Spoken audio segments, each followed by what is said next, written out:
வணக்கம் ஜோதிட நண்பர்களே. விதி, மதி, கதி இந்த 3 விஷயங்களையும் பேசிக்காக வச்சு தான் ஜோதிடம் அப்படிங்கிற ஒரு விஷயமே உருவாக்கப்பட்டது. அதாவது ஒரு மனிதனுக்கு இந்த 3 விஷயங்களை மையமாக வச்சு தான் காலம் அப்படிங்கிறது நகர்ந்துக்கிட்டு இருக்கு. அப்படி அந்த விதத்தில் ஒவ்வொரு ராசிகளுக்குமே தனிப்பட்ட குணாதிசயங்கள் மற்றும் வாழ்க்கை முறை அப்படிங்கிறது சொல்லப்பட்டிருக்கு. அதாவது அந்த குறிப்பிட்ட ராசிக்கு இந்தந்த விஷயங்கள், இந்த மாதிரியான மனிதர்கள் இப்படித்தான் இருப்பாங்க, இதை நோக்கி தான் அவங்களுடைய வாழ்க்கை பயணம் அப்படிங்கிறதே செல்லும் அப்படிங்கிற மாதிரியான விஷயங்களை தொகுத்து வச்சுருக்காங்க. அப்படி ஒவ்வொரு ராசிக்கும் ஒரு பேசிக் லைஃப் ஸ்ட்ரக்சர் அப்படிங்கிறது உருவாக்கப்பட்டிருக்கு. அந்த ராசி நமக்கு இருக்கும் பட்சத்தில் நமக்கும் அதே போன்ற விஷயங்களை அனுஷ்டிக்க வேண்டிய சூழ்நிலை உருவாகி வருது. அண்டத்தில் இருப்பது தான் பிண்டத்திலும் இருக்குது அப்படிங்கிற வார்த்தைகளுக்கு தகுந்த மாதிரி அந்த குறிப்பிட்ட ராசிக்கு ஏற்படக்கூடிய தாக்கங்கள் இங்கே மனிதர்களுக்கும் பிரதிபலிக்குது. அப்படி இந்த ராசிக்கு என்ன மாதிரியான பலன்கள், என்ன மாதிரியான வாழ்க்கை முறை தொகுக்கப்பட்டு இருக்குது அப்படிங்கிறத பற்றி தான் இந்த பதிவில் நாம் பார்க்க போகிறோம். பார்க்கறதுக்கு முன்னாடி இதில் சொல்லியிருக்கிற விஷயங்கள் உங்களுக்கு அப்படியே முழுமையாக நடக்கணும் அப்படிங்கிற அவசியம் கிடையாது. காரணம், அது உங்களுடைய சுய ஜாதக அடிப்படையில் இருக்கக்கூடிய விஷயங்கள். ஆனால் இந்த குறிப்பிட்ட ராசி உங்களுக்கு செயல்படுறதுனால இங்கே சொல்லப்படுகிற விஷயங்களையும் உங்கள் வாழ்க்கையில் நீங்கள் சந்தித்தாக வேண்டும் அப்படிங்கிறது விதி. அது ஏதாவது ஒரு விதத்தில் உங்களை தொடர்பு படுத்திவிடும். சிலருக்கு மேலோட்டமாகவே வெளிப்படையாகவே அந்த விஷயங்கள் இருக்கலாம். இன்னும் சிலருக்கு ரொம்ப டீப்பாக ஆழமாக அந்த விஷயங்கள் சூட்சமமாக செயல்பட்டு இருக்கலாம். கடைசிக்கு மன ரீதியான எண்ணங்களாவது அந்த விஷயங்களில் அப்படி வந்து போய்கிட்டு இருக்கும். அப்படிங்கிறத மனசில் வச்சுட்டு மேற்கொண்டு பதிவுகளை கேளுங்க.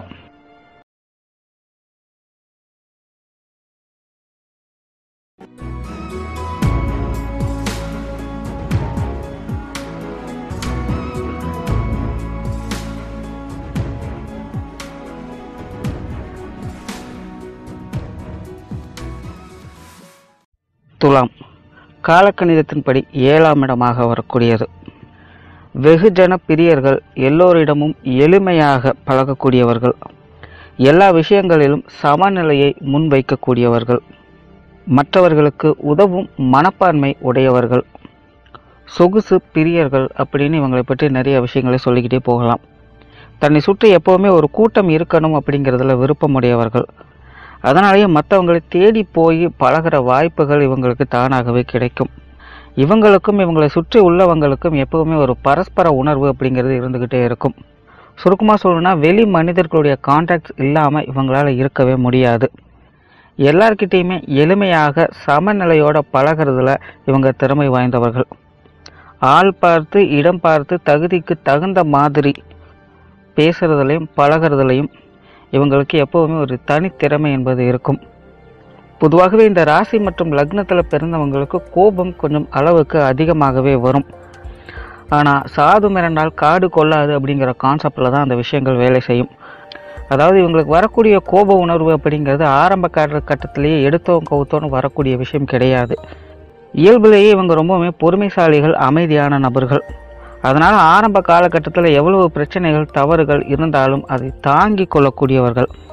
ஆனால் ஒரு கட்டத்துக்கு மேலே இவங்களால் எந்த ஒரு விஷயத்தையுமே பொறுத்துக்க முடியாது. அதற்கப்புறம் ருத்ர தாண்டவம் ஆட ஆரம்பிச்சிடுவாங்க. இவங்களுடைய கோப சாபங்களுக்கு கண்டிப்பாக ஏதாவது ஒரு விஷயம் இல்லை ஏதாவது ஒரு மனிதர்கள் பலி ஆகியே தீருவாங்க. அதாவது பலி அப்படிங்கிறது பிரச்சனைகளுக்கு உள்ளாக்கப்படுற விஷயங்களை பற்றி சொல்கிறேன்.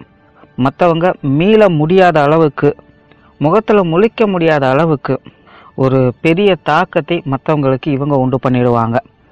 அதுதான் சாது மிரண்டால் காடு கொள்ளாது அப்படிங்கிற விஷயம். இயல்பிலேயே ஆடம்பர பிரியராகவும் சொகுசு பிரியராகவும் இருந்து வந்தாலும் இவங்களுடைய வாழ்க்கை முறை கொஞ்சம் ஸ்லோ டெவலப்மெண்ட்டாகவே இருந்து வரும். படிப்படியான முன்னேற்றங்கள் அப்படிங்கிறத இவங்களுடைய வாழ்க்கையில் எப்போவுமே இருந்து வரும். காசு பணம் சம்பந்தப்பட்ட விஷயங்கள், கொடுக்கல் வாங்கல் விஷயங்கள், உறவினர்கள் நண்பர்கள் தொடர்புடைய விஷயங்கள், இது எல்லாத்துலேயுமே இவங்களுக்கு ஒரு அலாதியான பிரியம் எப்போவுமே இருக்கும். பெரும்பாலும் இந்த விஷயங்களை தொடர்பு கொண்டே இவங்களுடைய வாழ்க்கை முறையும் அமையப்பெறும். இந்த ராசி மற்றும் லக்னத்தில் பிறந்தவங்களுக்கு சுய ஜாதகம் சரியாக இருக்கும் பட்சத்தில் இப்போ சொன்ன எல்லா விஷயங்களுமே ஒரு நல்ல முறையிலேயே அனுபவிக்கும் கொடுப்பனை இவங்களுக்கு கிடைக்கும். ஆனால் சுய ஜாதகம் சரியில்லை அப்படின்னா இதே விஷயங்களால் வீண் பழிகளுக்கும் பிரச்சனைகளுக்கும் ஆளாக்கப்படுவாங்க. கடன் சம்பந்தப்பட்ட பிரச்சனைகள், உடல் நலம் சார்ந்த பிரச்சனைகள், நண்பர்கள் உறவினர்களிடையே தேவையில்லாத மனஸ்தாபங்கள், பிரிவுகள், வீண் விரயங்கள் போன்ற விஷயங்கள் இவங்களுக்கு அதிகமாக ஏற்படும். தொலைதூர பயணம் இவங்களுக்கு ரொம்பவுமே பிடித்தமான ஒரு விஷயமாக இருக்கும். இவங்களுடைய பேச்சில் எப்பவுமே நிதானம் இருக்கும், அதே போல வெறுமையும் இருக்கும். பல பேர் சலித்து கொண்டே பேசக்கூடியவர்களாகத்தான் இந்த ராசி மற்றும் லக்னத்தில் பிறந்தவங்களாக இருந்து வருவாங்க. ஆன்மீகம் சார்ந்த விஷயங்களில் இவங்களுக்கு நாட்டம் அதிகம் இருக்கும். அது சம்பந்தப்பட்ட பேச்சுக்களும் இவங்ககிட்ட அதிகமாக இடம்பெறும். குதர்க்கமாகவும் சூசகமாகவும் பேசக்கூடியதில் வல்லவர்களாக இருந்து வருவாங்க. ஏதோ சம்பந்தமே இல்லாமல் மேலோட்டமாக பேசுகிற மாதிரி இருக்கும், ஆனால் உள்ளுக்குள்ள பொருள் நிறையவே நிறைந்திருக்கும். அந்த மாதிரியான பேச்சு திறமை இவங்களுக்கு இயல்பிலேயே உண்டு. அதனாலேயே இவங்களுடைய பேச்சுக்கள் பெரும்பாலான நபர்களுக்கு புரியறது கிடையாது. என்ன சொல்ல வர்றாங்க அப்படின்னு காது கொடுத்து கேட்க மாட்டாங்க. அதை என்ன ஏதுன்னு புரிஞ்சுக்காமலேயே தப்பாக இவங்களை பற்றி பேச ஆரம்பிச்சிடுவாங்க. இந்த மாதிரியான சமாச்சாரங்கள் இவங்களுக்கு வெளி வட்டாரத்தில் எப்போவுமே பிரச்சனைகளை கொடுத்துட்டு தான் இருக்கும். அன்பு, பாசம், நேசம் இந்த மாதிரியான சமாச்சாரங்களை அளவுக்கு அதிகமாக விரும்பக்கூடியவங்களாக இருப்பாங்க. காதல் விஷயங்களில் இவங்களுக்கு பிரியம் அதிகமாகவே இருக்கும். ஆனால் இந்த மாதிரியான சமாச்சாரங்கள் இவங்களுடைய வாழ்க்கையில் இவங்களுக்கு நிறைய ஏமாற்றங்களையே பெரும்பாலும் கொடுத்து வருது. அதாவது வந்தால் ஒன்று அபரிமிதமாக இந்த விஷயங்கள் இவங்களுக்கு தொடர்ந்து வந்துக்கிட்டே இருக்கும். போனாலும் அதே மாதிரி தான், மொத்தமாக தொடச்சி எடுத்துகிட்டு போயிடும். அதனால் இந்த மாதிரியான சமாச்சாரங்களை ஆசைப்பட்டு சந்தோஷப்படுற விஷயமும் இவங்களுக்கு அளவுக்கு அதிகமாகவே இருக்கும். ஏமாற்றங்கள் அடைந்த பின்பு அதை நினச்சி வெறுமையை அடையக்கூடிய விஷயமும் இவங்களுக்கு அதிகமாகவே இருந்து வரும். மற்றவங்களுடைய பேச்சில் என்றைக்குமே ஒரு கண்ணாகவே இருந்து வருவாங்க. அதனாலேயே மற்றவங்க இவங்களை பற்றி சொன்ன சொற்களை இவங்க அவ்வளோ சீக்கிரம் மறக்கிறது இல்லை. அன்னைக்கு நீ என்னை பற்றி இப்படி சொன்ன ஆள் தானே அப்படின்னு ஒரு 30-40 வருஷம் கழித்து கூட சொல்லி காட்ட நபர்களாக இருந்து வருவாங்க. அதனால் பொதுவாகவே இவங்ககிட்ட பேசுகிற விஷயங்களில் மற்றவங்க ஜாக்கிரதையாக இருந்து வருவது ரொம்பவுமே நல்லது. ஏன்னா இவங்களுடைய வாழ்க்கையில் இவங்களுடைய பேச்சு சம்பந்தப்பட்ட விஷயங்களும் இவங்களுடைய பொருளாதாரம் சம்பந்தப்பட்ட விஷயங்களும் தான் இவங்களுடைய மனதை எப்போவுமே காயப்படுத்திக்கிட்டு இருக்கும், வெறுமை ஸ்தானத்திற்கும் தள்ளிக்கிட்டு இருக்கும். இவங்களுடைய செயல்பாடுகள் மேக்சிமம் மற்றவங்களுக்காக விட்டு கொடுக்குற வகையிலேயே இருந்து வரும். ஒன்று இவங்க விருப்பப்பட்டே அந்த விஷயங்களை செய்யலாம், இல்லை இவங்க விரும்பாமலேயே இவங்களுடைய சமாச்சாரங்கள் மற்றவங்களுக்கு போய் சேரலாம். அதாவது பொதுவாகவே இவங்களுடைய காரியங்கள் இவங்களை காட்டிலும் மற்றவங்களுக்கு தான் அதிகமாக பயன்படுது. அலட்டிக்கொள்வதும் தற்பெருமை பேசுவதும் இவங்களுக்கு சுத்தமாகவே ஆகாது. நிறைய பேர் அந்த மாதிரியான விஷயங்களை செஞ்சு தான் போய் மாட்டிக்கவே செய்கிறாங்க. இவங்க உண்டு இவங்க வேலை உண்டுன்னு இருக்கிற வரைக்கும் தான் இவங்களுக்கு பெரும்பாலும் எந்த ஒரு பிரச்சனையும் இல்லாமல் இருக்க முடியுது.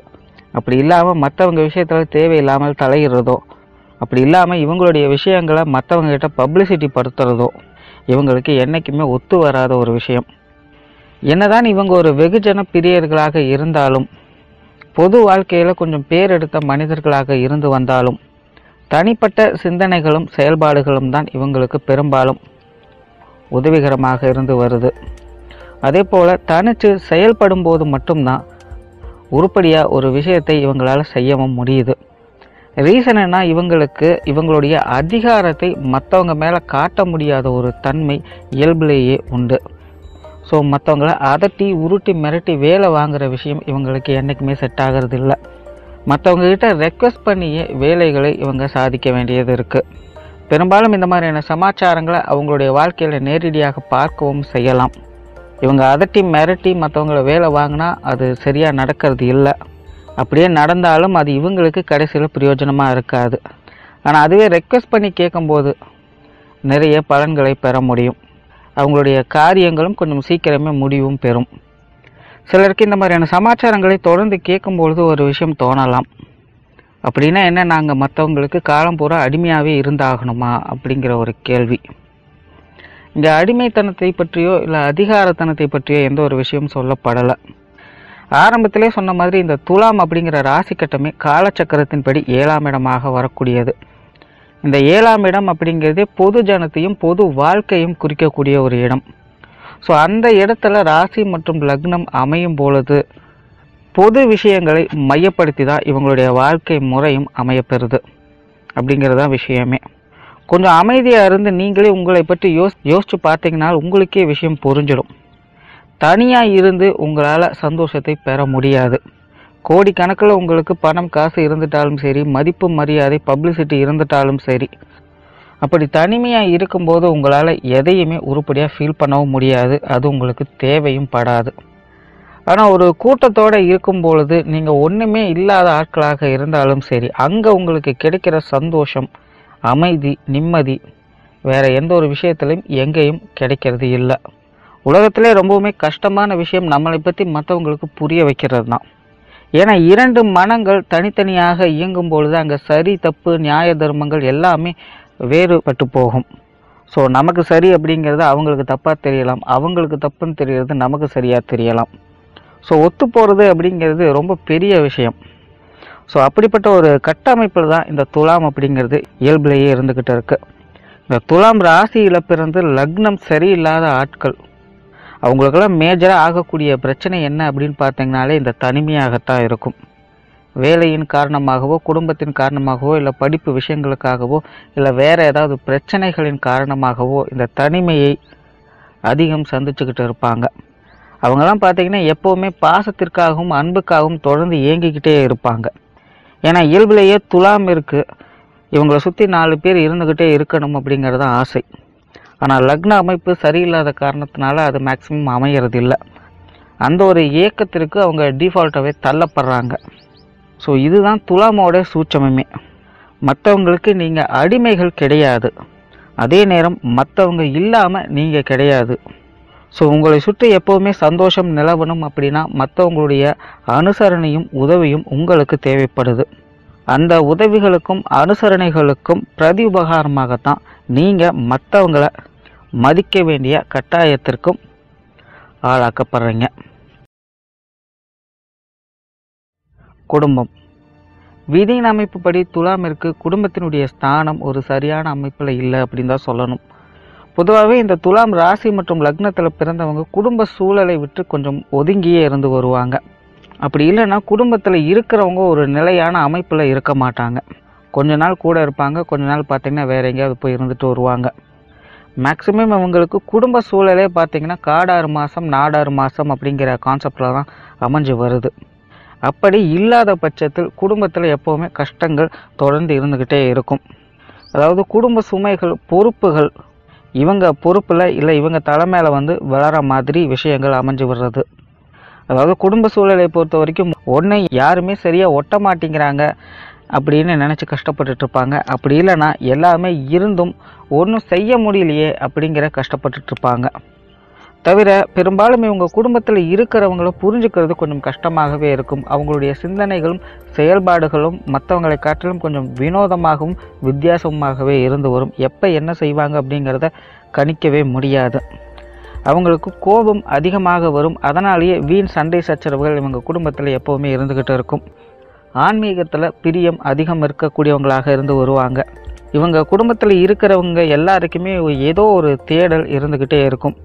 தொடர்ந்து எதையோ ஒன்று தேடி ஓடிக்கிட்டே தான் இருப்பாங்க. பல்தொழில் நிபுணர்களாகவும் இவங்க குடும்பத்தில் இருக்கிறவங்க இருந்து வருவாங்க. அதாவது பல விஷயங்களை தெரிந்து கொண்டு ஒன்றுக்கும் மேற்பட்ட தொழிலையோ வேலையோ செய்யக்கூடிய ஒரு நபராவது இவங்க குடும்பத்தில் இருந்து வருவாங்க. பொதுவாகவே இவங்க குடும்பத்தினுடைய ஞானம் போற்றத்தக்கது. ஆனால் மற்றவங்களுடைய கண்களுக்கு அது வேறு மாதிரி தான் எப்போவுமே தெரியும். அதாவது இவங்களுடைய குடும்ப விஷயங்கள் மற்றவங்ககிட்ட ஒட்டியும் ஒட்டாமலுமே எப்போவுமே செயல்பட்டுட்டு வரும். முடிஞ்ச வரைக்கும் இந்த துலாம் ராசி மற்றும் லக்னத்தில் பிறந்தவங்க வெளி ஆட்களுக்கு விட்டு கொடுக்க முடியலைனாலும் குடும்பத்தில் இருக்கிறவங்களுக்காவது விட்டு கொடுத்து வந்தாங்க அப்படின்னா அவங்களுடைய மனசளவிலையும் சரி, குடும்ப ரீதியாகவும் சரி, சந்தோஷத்தையும் அமைதியும் பார்க்க முடியும்.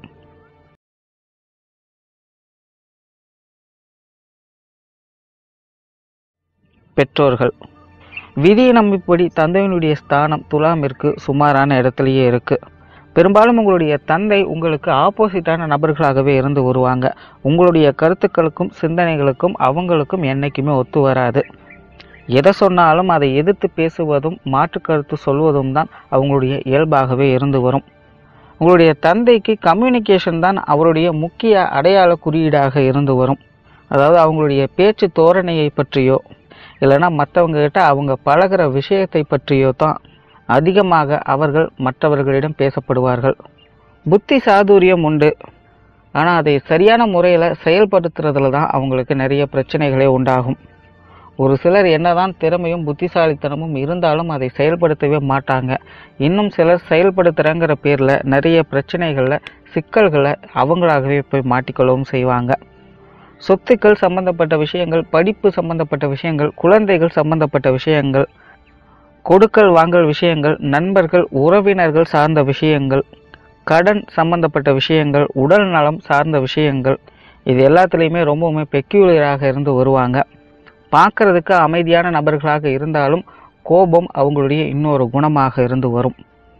விதியின் அமைப்புப்படி துலாமிற்கு அம்மாவுடைய ஸ்தானம் ஒரு சரியான இடத்துல இல்லை அப்படின்னு தான் சொல்லணும். ஆனால் அம்மாவுடைய அடாப்டேஷன் உங்களுக்கு எப்போவுமே உண்டு. அதாவது அம்மா வழியில் உங்களுக்கு எவ்வளவுதான் பிரச்சனைகள், பிரிவுகள், சங்கடங்கள் போன்ற விஷயங்கள் இருந்து வந்தாலும் அம்மா உங்களை விட்டு கொடுக்க மாட்டாங்க. பெரும்பாலும் அம்மா வழியில் தான் உங்களுக்கு உதவிகளும் கிடைக்கப்பெறுது. அமைப்பு சரியில்லாத காரணத்தினால சிலருக்கு அது நேரடியாக கிடைக்கலாம், சிலருக்கு அது மறைமுகமாகவும் கிடைக்கப்பெறலாம். உங்கள் அம்மாவிற்கு எப்போவுமே இரட்டை குணம் என்பது இருக்கும். அமைதியும் இருக்கும், கோபமும் இருக்கும். ஆனால் இதில் ஏதாவது ஒன்றை தான் அவங்க பெரும்பாலும் வெளிக்காட்டிக்க செய்வாங்க. இன்னொன்று கொஞ்சம் மறைமுகமாகவே விருந்து வரும். அப்புறம் ஒரு காலகட்டத்தில் இவங்களா இப்படி அப்படிங்கிற விதத்தில் அவங்களுடைய குண வேறுபாடுகளை கண்டறிய முடியும். கூட பிறந்தவங்க மேலே பாசம் அவங்களுக்கு அதிகமாக இருக்கும். கடமையை கண் போன்று நினைக்கக்கூடியவர்கள், கடினமாக உழைக்கக்கூடியவர்கள். எவ்வளவு கஷ்டம் வந்தாலும் சரி அதை அவங்களுக்குள்ளேயே வச்சுக்கிட்டு பொறுத்துக்கிட்டு எல்லா விஷயங்களையும் தினசரி செஞ்சு வருவாங்க. பெரும்பாலும் துலாமிற்கு பெற்றோர்கள் வகையில் நல்ல விஷயங்களும் உண்டு, கெட்ட விஷயங்களும் உண்டு. ஆனால் எதையுமே கிட்ட வச்சு அனுபவிக்க முடிகிற கொடுப்பினை பெரும்பாலும் கிடைக்கிறதில்ல அப்படிங்கிறது தான் ஒரு பெரிய பிரச்சனையே. மொத்தத்தில் பெற்றோர்களை பொறுத்த வரைக்கும் துலாமிற்கு தூரத்திலிருந்து சந்தோஷப்படக்கூடிய விஷயம்.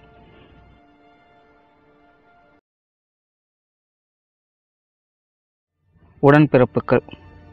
விதியின் அமைப்புப்படி உடன்பிறப்புகளுடைய ஸ்தானம் துலாமிற்கு ஒரு நல்ல இடத்துலையே இருக்குது.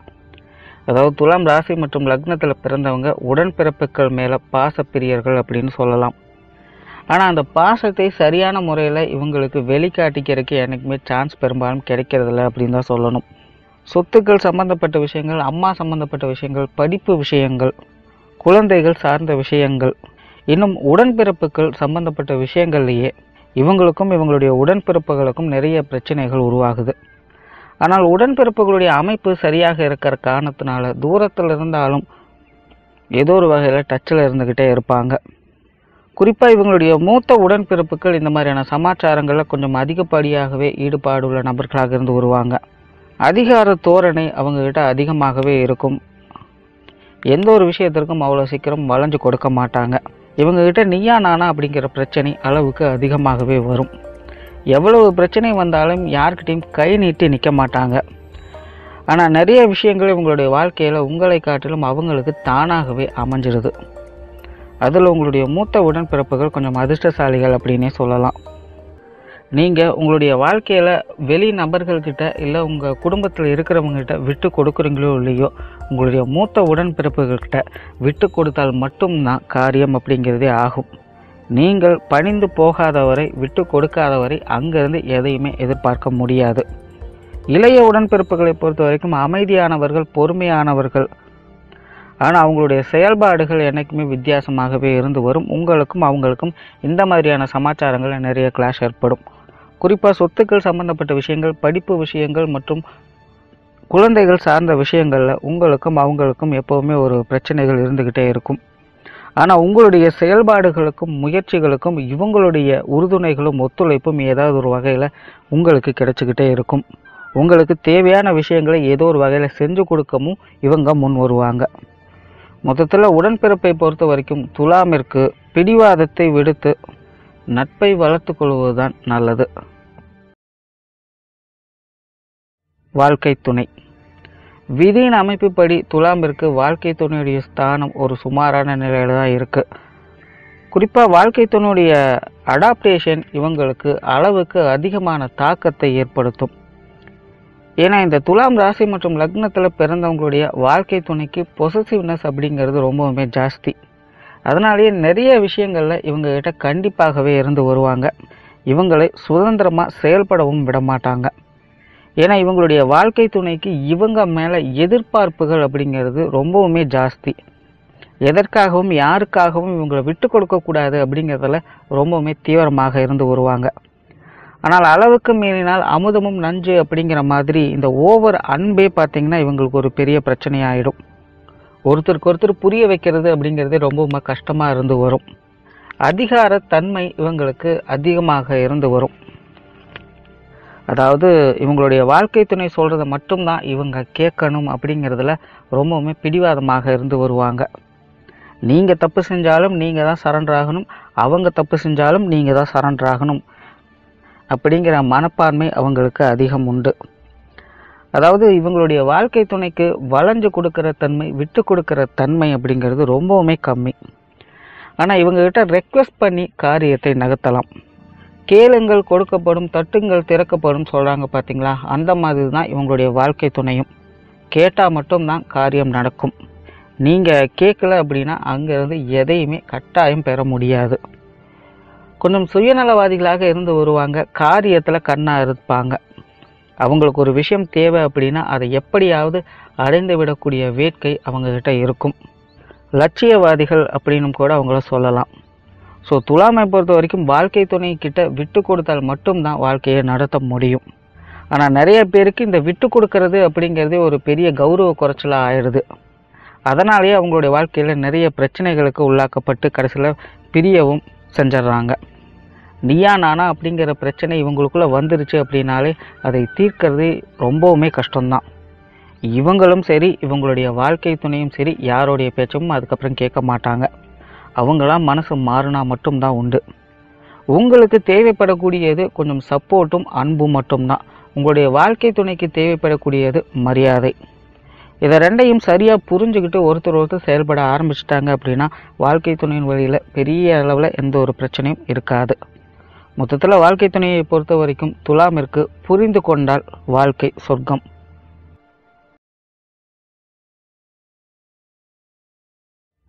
குழந்தைகள் விதியின் அமைப்படி குழந்தைகளுடைய ஸ்தானம் துலாமிற்கு ஒரு நல்ல இடத்துலையே இருக்குது.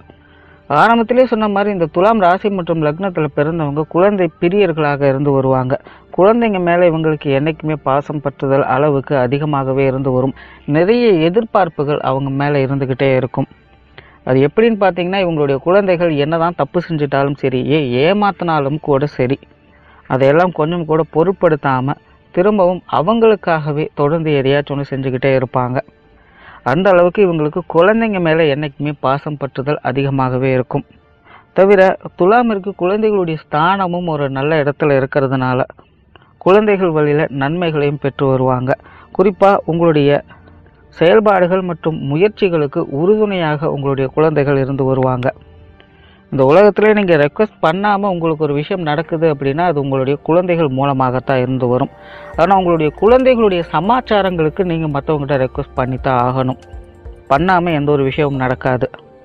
தவிர குழந்தைகளுடைய அடாப்டேஷனும் உங்கள் மேலே அதிகமாகவே இருந்து வரும். அதாவது சின்ன வயசில் நீங்கள் எப்படி அவங்கள கவனிச்சிக்கிறீங்களோ அதே மாதிரி ஒரு காலகட்டத்திற்கு பிறகு உங்களுடைய குழந்தைகள் உங்களை கவனிச்சுக்க ஆரம்பிச்சிடுவாங்க. சிலருக்கு அது நேரடியாக நடக்கலாம், சிலருக்கு மறைமுகமாகவும் நடக்கலாம். ஏன்னா துலாமிற்கு குழந்தைகள் மேலே அலாதியான பற்றுதல் இருக்கிறதுனால குழந்தைகள் வழியில் சில ஏமாற்றங்களும் அவங்களால பெறுவதுண்டு. அதனால் நிறைய மனஸ்தாபங்கள் ஏற்பட்டு குழந்தைகளை நிறைய பேர் பிரிஞ்சும் இருப்பாங்க. குழந்தைகிட்ட கொஞ்சம் பிடிவாதம் பிடிச்சுக்கிட்டும் இருப்பாங்க. ஆனாலும் உங்களுக்கும் சரி உங்களுடைய குழந்தைகளுக்கும் சரி ஒருத்தர் மேலே ஒருத்தருக்கு பாசம் குறையாமலே இருக்கும். ஸோ அப்படிப்பட்ட சூழ்நிலையில் இந்த மறைமுகமான நன்மைகள் அப்படிங்கிறது உங்களுடைய குழந்தைகள் வழியில் இருந்துக்கிட்டே இருக்கும். மொத்தத்தில் குழந்தைகளுடைய அமைப்பை பொறுத்த வரைக்கும் துலாமிற்கு சிறப்பு.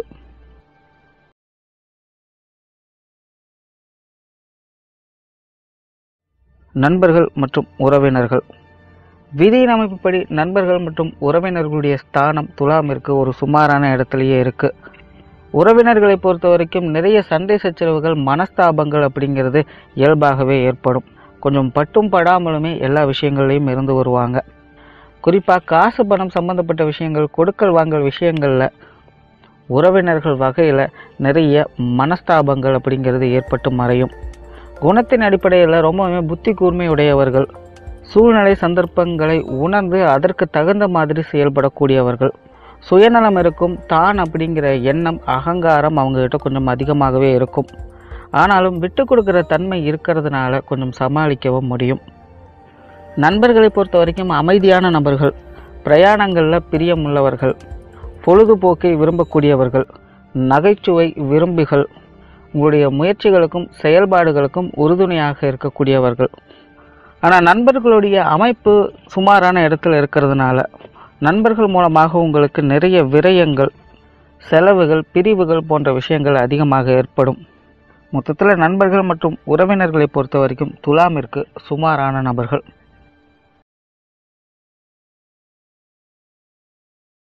உடல்நலம். உடல்நலத்தை பொறுத்த வரைக்கும் துலாமிற்கு தலைப்பகுதிகள், வயிற்றுப்பகுதிகள், முகம் சார்ந்த விஷயங்கள், இடுப்பு பகுதிகள், நரம்பு சம்பந்தப்பட்ட விஷயங்கள், குளிர் மற்றும் உஷ்ணம் சார்ந்த விஷயங்கள், உணவு சம்பந்தப்பட்ட விஷயங்கள், இந்த மாதிரியான சமாச்சாரங்களில் உடல்நல பிரச்சனைகள் வருவதற்கு வாய்ப்புகள் உண்டு. கஷ்ட நஷ்டங்கள்னு பார்க்கும்போது இவங்களுடைய செயல்பாடுகள் மற்றும் இவங்களுடைய வாழ்க்கை முறை, மன ரீதியான பிரச்சனைகள், குழப்பங்கள், பொருளாதாரம் சம்பந்தப்பட்ட விஷயங்கள், சொத்துக்கள் சம்பந்தப்பட்ட விஷயங்கள், பெண்கள் தொடர்புடைய விஷயங்கள், குடும்பம் சார்ந்த விஷயங்கள், குழந்தைகள் சம்பந்தப்பட்ட விஷயங்கள், காதல் சம்பந்தப்பட்ட விஷயங்கள், மருமகன் மருமகள் சம்பந்தப்பட்ட விஷயங்கள், உடன்பிறப்புகளுடைய வாழ்க்கை துணை சம்பந்தப்பட்ட விஷயங்கள், இது போன்ற விஷயங்கள்ல இவங்க எப்பவுமே கொஞ்சம் ஜாக்கிரதையாக இருந்து வருவதே நல்லது. தொழில் மற்றும் வேலை. விதி அமைப்படி தொழில் மற்றும் வேலையுடைய ஸ்தானம் துலாமிற்கு ஒரு நல்ல இடத்துலையே இருக்குது. பெரும்பாலும் இந்த ராசி மற்றும் லக்னத்தில் பிறந்தவங்க கடினமாக உழைக்க விரும்புறதில்லை அப்படிங்கிறதா உண்மை. அதாவது உடல் பலத்தை பற்றி இங்கே எதுவும் பேசப்படலை. எந்த வேலை செஞ்சாலும் அது சொகுசாக இருக்கணும் அப்படின்னு ஆசைப்படுவாங்க. ரிஸ்க் எடுத்து வேலை செஞ்சாலும் சரி, அது ஈஸியாக இருக்கணும்னு எதிர்பார்ப்பாங்க. அதாவது தொழில் மற்றும் வேலை விஷயங்களில் இவங்களுக்கு எப்போவுமே ஒரு கம்ஃபர்ட் ஜோன் அப்படிங்கிறது ரொம்பவுமே முக்கியம். இவங்களுக்கு பிடிக்கலை அப்படின்னா அது எப்பேற்பட்ட வேலையாக இருந்தாலும் அது வேஸ்ட்டு தான். ஸோ மனசுக்கு பிடித்த வேலையை தேர்ந்தெடுப்பதற்கு தான் இவங்க அதிகம் விரும்புவாங்க. உணவு சம்பந்தப்பட்ட விஷயங்கள், நீர் சம்பந்தப்பட்ட விஷயங்கள், பெண்கள் சம்பந்தப்பட்ட விஷயங்கள், கல்வி மற்றும் வித்தைகள் சார்ந்த விஷயங்கள், குழந்தைகள் சம்பந்தப்பட்ட விஷயங்கள், மங்களகரமான பொருட்கள், சொத்துக்கள் சம்பந்தப்பட்ட விஷயங்கள், வாகனங்கள் சம்பந்தப்பட்ட விஷயங்கள், இரும்பு சம்பந்தப்பட்ட விஷயங்கள், ஆட்களை வைத்து வேலை செய்யக்கூடிய விஷயங்கள், மீடியா துறை, கம்யூனிகேஷன் துறை, போக்குவரத்து துறை, பாதுகாப்பு துறை, எழுத்துத்துறை, நீதித்துறை, அரசாங்கம் சம்பந்தப்பட்ட விஷயங்கள், இப்படி பல விஷயங்கள் தொழில் மற்றும் வேலை விஷயங்களுக்கு இவர்களுக்கு நன்மைகளை கொடுக்கும். ஓகே ஜோதிட நண்பர்களே, இதுதான் இந்த ராசியினுடைய முழு அமைப்பு. இங்கே ராசியை பற்றி முழுவதுமாக எதுவும் சொல்லப்படலை, தோராயமாக சில விஷயங்களை பற்றி மட்டுமே சொல்லப்பட்டிருக்கு. நான் மறுபடியும் இங்கே ஒரு விஷயத்த சொல்கிறேன். ஆரம்பத்திலேயே நான் சொன்ன மாதிரி இங்கே சொல்லப்பட்டிருக்கிற விஷயங்கள் உங்களுக்கு அப்படியே நடக்கணும் இருக்கணுங்கிற அவசியம் கிடையாது. அது உங்களுடைய சுய ஜாதக அடிப்படையின் முறையிலேயே இருக்கும். ஆனால் இங்கே சொல்லப்பட்டிருக்கிற விஷயங்கள் ஏதோ ஒரு வகையில், ஏதோ ஒரு சூழ்நிலையில் நீங்கள் ஃபேஸ் பண்ணியாக வேண்டிய சூழ்நிலைகள் உருவாகும். அதாவது இங்கே நீங்கள் கவனிக்க வேண்டியது ஒரு விஷயத்தை தான். என்னுடைய பேச்சை நீங்கள் கவனிக்காதீங்க, அதில் இருக்கக்கூடிய கருத்தை மட்டும் எடுத்துக்கோங்க. ஏன்னா எல்லாருக்கும் ஒரே மாதிரியான ஸ்லாங் அப்படிங்கிறது கிடைக்காது, அது எல்லாருக்கும் புரியவும் செய்யாது. எனக்கு தெரிஞ்ச மாதிரி விஷயங்களை நான் சொல்லியிருக்கேன், அவ்வளோதான். அதனால் நான் சொல்லப்பட்டிருக்கிற விஷயங்களை மட்டும் நீங்கள் கொஞ்சம் புரிஞ்சுக்கிட்டிங்கன்னா போதும். மற்ற எல்லா விஷயங்களும் உங்களுக்கு தானாகவே புரிய ஆரம்பிச்சிடும். நன்றி, வணக்கம், வாழ்க வளமுடன்.